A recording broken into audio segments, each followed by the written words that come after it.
Located 5 miles south of downtown Los Angeles, the city of Vernon is populated by 212 people as of 2022.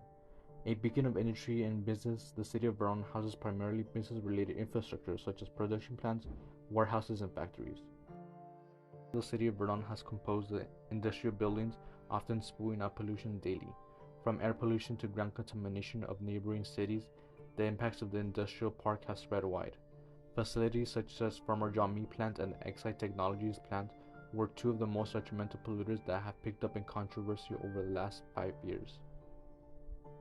To understand why the city of Vernon is a monument of environmental disaster, it is important to understand who makes up the community of Southeast and East Los Angeles.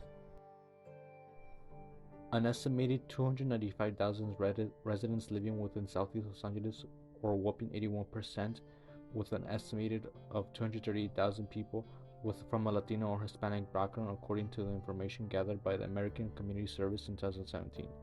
This data is important in context to the amount of air pollution experienced by people of this region, which was perpetuated in no small part by the Farmer John facility. According to Los Angeles Times, the smell of spoiled meat and decaying carcasses from the Vernon rendering plant was felt miles away from the center, with many residents experiencing headaches, nausea, and respiratory irritation.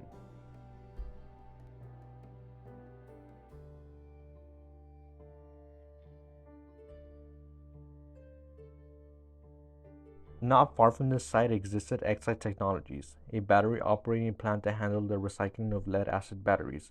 The history of the battery plant and the connection to the neighborhood started off rocky, with Excite being held responsible for storing hazardous waste material at different sites throughout Southeast LA in 1999.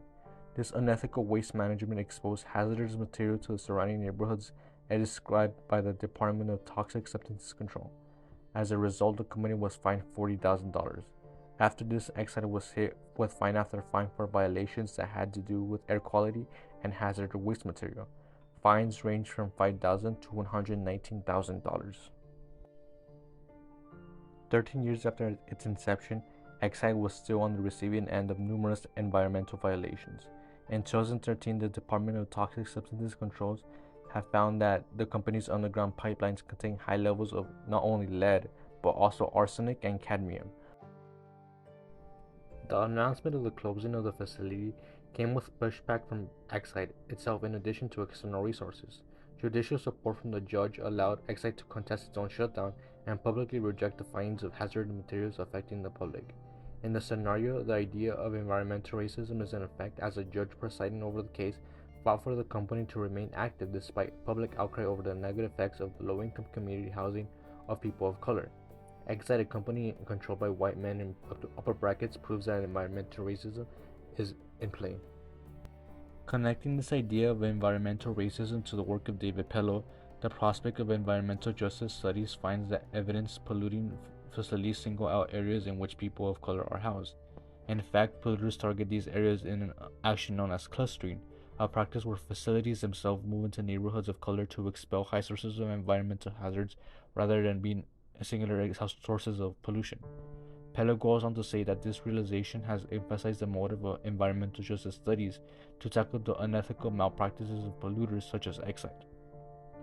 Looking at Laura Polito's work, we can see that the idea of environmental racism is relevant in her thesis as she looks to connect this notion with the notion of racial capitalism. By connecting these two ideas, we can see how racial factors come into play and how a social dynamic of those with power and those without occurs in areas where people of color reside.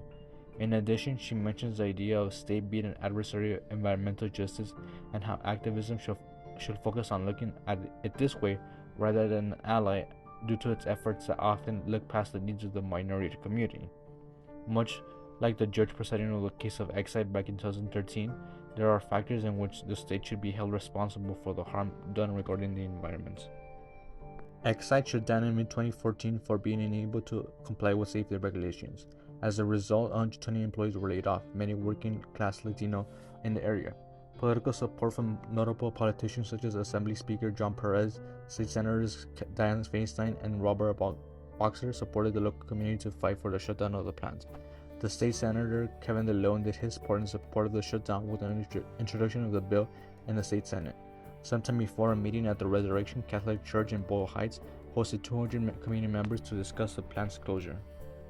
Today, many residents, including myself, see the negative effects permeated in the soil. As I walk around my neighborhood, I see many sites where the contaminated soil is replaced.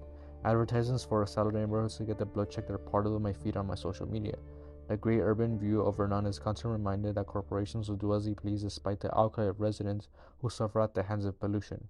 I myself am angered at the fact that Exide took long to close this plant and that its refusal to do so contaminated my neighborhood's homes. In my opinion, the stricter punishment other than fines are needed for corporations to comply.